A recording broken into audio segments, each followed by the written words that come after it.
Iran আমেরিকার শান্তি বৈঠক ব্যর্থ হয়েছে ইসলামাবাদে। খালি হাতে ফিরে গেলেন মার্কিন vice president JD Vance.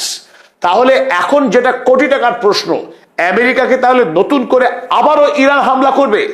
Israel মুখিয়ে আছে যুদ্ধ করবার জন্য, কারণ তার কাছে যুদ্ধ করবার ছাড়া দ্বিতীয় কোনো রাস্তা খোলা নেই। তাই ইসরায়েলি আমন্ত্রণে ডোনাল্ড ট্রাম্প নতুন করে আবারও কি ইরান হামলা করবে? বিশ্বে কি আবারও এই কালো যুদ্ধের ছায়া নেমে আসবে? যে প্রশ্ন আপনাকে আমাকে প্রত্যেককে এই মুহূর্তে বিচলিত করে রেখেছে। ডোনাল্ড ট্রাম্প মোস্ট আনপ্রেডিক্টেবল, এবং তারা যেটা চেয়েছিল ইরানের কাছ থেকে আদায় করতে, তার কোনোটি পূর্ণ হয়নি আমেরিকা যুক্তরাষ্ট্রের। বরং যুদ্ধ শুরু করবার আগে যে ইরান ছিল তার থেকে বর্তমানের এই ইরান আরো ভয়ঙ্কর শক্তিশালী, আরো একরোখা এবং আমেরিকার বিরুদ্ধে আরো বেশি কঠোর অবস্থান গ্রহণ করছে। ফলে ডোনাল্ড ট্রাম্পের এই মুহূর্তে মুখ দেখানো দায় হয়েছে, তার দুই গালেই চুনকালি পড়ে গেল। কেন? যুদ্ধ শুরুর আগে যখন আমেরিকার সঙ্গে আলোচনা শুরু হয়েছিল ইরান স্পষ্ট জানিয়েছিল তারা পরমাণু অস্ত্র তৈরি করবে না, এবং স্ট্রেট অফ হরমুজের নিয়ন্ত্রণ তো প্রশ্নই ওঠে না। তখন স্ট্রেট অফ হরমুজ ছিল আন্তর্জাতিক জলসীমা, তার উপরে ইরানের কোনো কর্তৃত্বই ছিল না।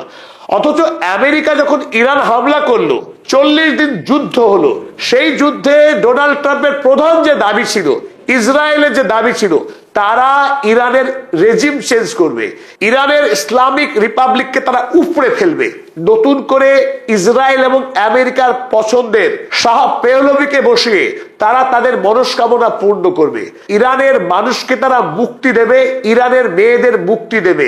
যে কথা আমেরিকা বলেছিল তার কোনোটি পূর্ণ হয়নি, বরং উল্টো দিকে এই মুহূর্তে আমেরিকার জন্য মারাত্মকভাবে বিপদ বেড়ে গেল। কারণ এই মুহূর্তে আমেরিকা শত চেষ্টা করা সত্ত্বেও স্ট্রেট অফ হরমুজকে খুলতে পারেনি। স্ট্রেট অফ হরমুজ এই মুহূর্তে ইরানের রাষ্ট্রীয় ভূখণ্ডের অংশ বলে ইরান দাবি করেছে, এবং সেই স্ট্রেট অফ হরমুজ থেকে রীতিমতো টোল আদায় শুরু করেছে ইরান।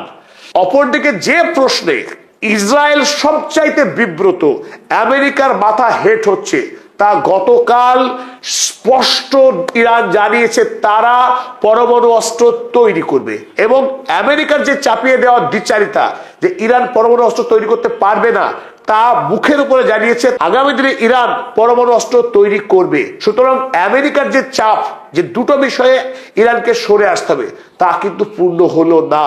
ফলে আমেরিকা যে আর পৃথিবীতে সুপার পাওয়ার নেই সেটা স্পষ্ট হয়ে গেল দুটি ক্ষেত্রে। এক, যুদ্ধের ময়দানে আমেরিকা ইরানকে হারাতে পারেনি। দ্বিতীয়ত, আলোচনার টেবিলেও কোনোভাবেই ইরানকে নিয়ন্ত্রণ করতেই পারেনি আমেরিকা, বরং রীতিমতো নাস্তানুবাদ হয়ে জেডি ভ্যান্স হতাশ হয়ে তাকে পাকিস্তানে বাড়ি ত্যাগ করতে হলো। স্বাভাবিকভাবে এই মুহূর্তে আমেরিকার যেটুকু সম্মান আছে, বিশেষ করে যেটুকু অহংকার আছে, পৃথিবীর সবচাইতে শক্তিশালী রাষ্ট্র, সেই শক্তিশালী রাষ্ট্রের যে তকমা এখনো ডোনাল্ড ট্রাম্প মাথায় মুকুট হিসেবে পড়ে রয়েছেন, তার কি হবে? পৃথিবীকে আর কোনোভাবেই আমেরিকা যুক্তরাষ্ট্রকে সুপার পাওয়ার বলে মানবে? যে রাষ্ট্রকে ইরান ফুৎকারে উড়িয়ে দেয়, তাহলে আমেরিকার কি হবে? ইসরায়েলের কি হবে? তারা কি চুপচাপ মেনে নেবে তাদের পরাজয় হয়েছে? নতুন করে আর কোনো আলোচনায় না গিয়ে যে অবস্থায় আছে ইরান, সেই অবস্থায় রেখে দিয়ে আমেরিকা বেরিয়ে যাবে তার মুখ রক্ষা করে? নাকি নতুন করে আবারও ইরানের সামরিক হামলা চালাবে? যে স্বপ্ন তাদের পূরণ হয়নি সেই স্বপ্ন পূরণ করতে আসবে। যদি আবারও ইরান হামলা করে আমেরিকা, তাহলে কি তারা বিজয়ী হবে? যদি বিজয় না হয়, তাহলে আমেরিকার কি হবে? আমেরিকার সাম্রাজ্যের পতন আনুষ্ঠানিকভাবে লিখিত হয়ে যাবে দ্বিতীয়বার হামলা করে যদি ইরানকে কাবু করতে না পারে। আর এ বিষয়ে তো খুব জোর দিয়েই বলা যায়, ইরানকে ধ্বংস করা যাবে না কোনোভাবেই। 40 দিনের যুদ্ধে ইরানের যে সামরিক অস্ত্রের সম্ভার, তার আংশিক পর্যন্ত ক্ষয় হয়নি। আমেরিকার গোয়েন্দা রিপোর্টই বলছে যে ইরানের কাছে এখনো হাজার হাজার মিসাইল রয়েছে, হাজার হাজার ড্রোন রয়েছে। প্রতি মাসে ইরান 10,000 করে ড্রোন তৈরি করে, কত সংখ্যক মিসাইল তৈরি করে তার সঠিক হিসাব নেই। ফলে ইরানকে এটে ওঠা অত সহজ কথা নয় আমেরিকার জন্য। মাটির তলায় যে 1000-এর অধিক মিসাইল সিটি রয়েছে, সেই মিসাইল সিটির যে কি ক্ষমতা আমেরিকা বা ইসরায়েল তারা এখনো সঠিক জরিপ করে উঠতে পারেনি। তাই আমেরিকার জন্য ইরান হামলা করা বা স্থল অভিযান করা সেটা খুব সহজ কাজ হবে না। তাহলে ডোনাল্ড ট্রাম্প কি করতে পারে, চলুন আমরা এই ক্ষেত্রে আপনাদেরকে জানাই। ডোনাল্ড ট্রাম্প গতকাল তিনি বলেছেন তার কাছে ট্রাম্প কার্ড রয়েছে। কি সেই ট্রাম্প কার্ড, চলুন দেখে নিই। The trump card the president holds if Iran own bed. যদি ইরান আমেরিকার কাছে নতজানু না হয় তাহলে ট্রাম্পের কাছে ট্রাম্প কার্ড রয়েছে, সেই ট্রাম্প কার্ড চেলে দেবেন তিনি তাস খেলায়। সেটা কোন তাস, দেখে নিন সেই তাস। এ নেভাল ব্লকেড। নেভাল ব্লকেড অর্থাৎ ইরানকে নৌবহর দিয়ে তাকে বন্দি করে রাখবে, বহির্বিশ্বের সঙ্গে ইরানকে বিচ্ছিন্ন করে দেবে। এই হলো ইরান। আর এই ইরান ইতিমধ্যে স্ট্রেট অফ হরমুজকে চোখ করে রেখেছে। আমেরিকা এখন বলছে ইরানকেই নেভাল ব্লকেড করে দেবে। এর অর্থ এই আরব সাগরে ওমান থেকে এই পাকিস্তান পর্যন্ত এই বিস্তীর্ণ জলসীমা আমেরিকা তারা জাহাজ এনে এই রাস্তা বন্ধ করে দেবে। ফলে ইরান থেকে কোনো জাহাজ, তৈলবাহী জাহাজ পৃথিবীর বাজারে ছড়িয়ে পড়তে পারবে না, বা চীন বা পৃথিবীর অন্য কোনো দেশের জাহাজ তেল আনতে আর ইরানে পৌঁছতে পারবে না। ফলে ইরানকে আন্তর্জাতিক বাণিজ্য জগৎ থেকে বিচ্ছিন্ন করে রেখে দেবে। ফলে ইরানের অর্থনৈতিক এবং সামরিক বিপর্যয় ঘটবে।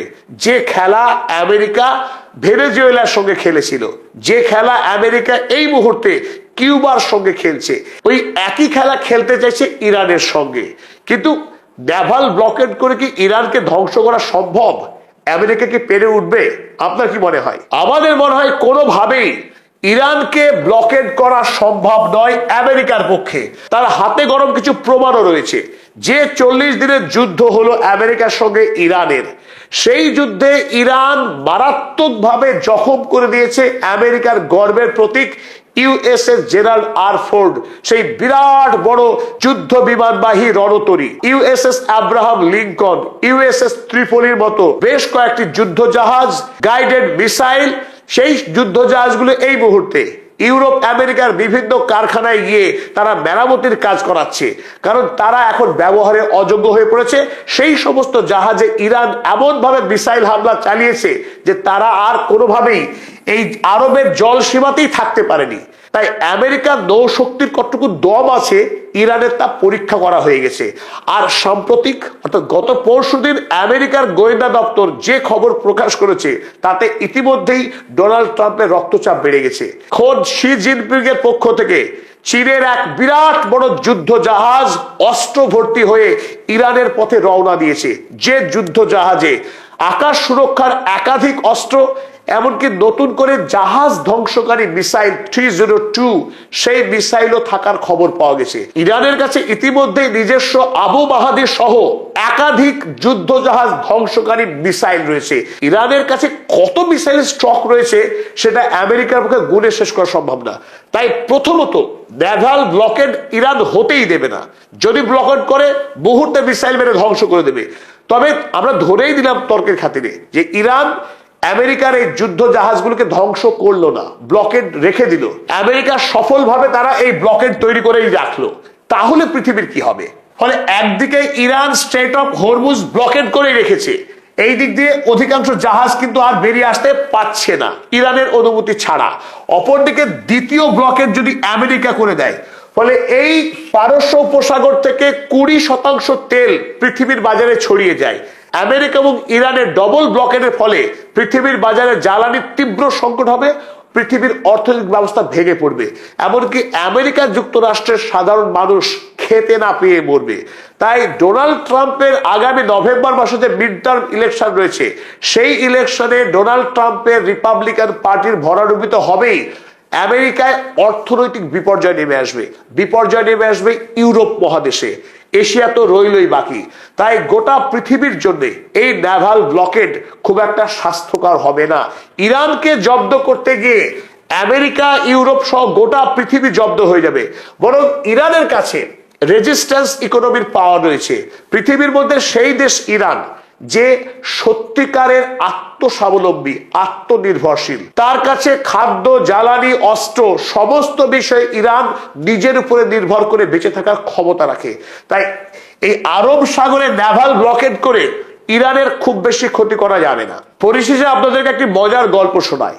গতকাল ডোনাল্ড ট্রাম্প জানিয়েছিল আমেরিকা থেকে জাহাজ এসেছে স্ট্রেট অফ হরমুজে, সেখানে ইরান যে ল্যান্ডমাইন, ইরান যে নেভাল মাইন পুঁতে রেখেছে স্ট্রেট অফ হরমুজে, এই হরমুজের বিভিন্ন জায়গায় ইরান এরকম নেভাল মাইন পুঁতে রেখেছে।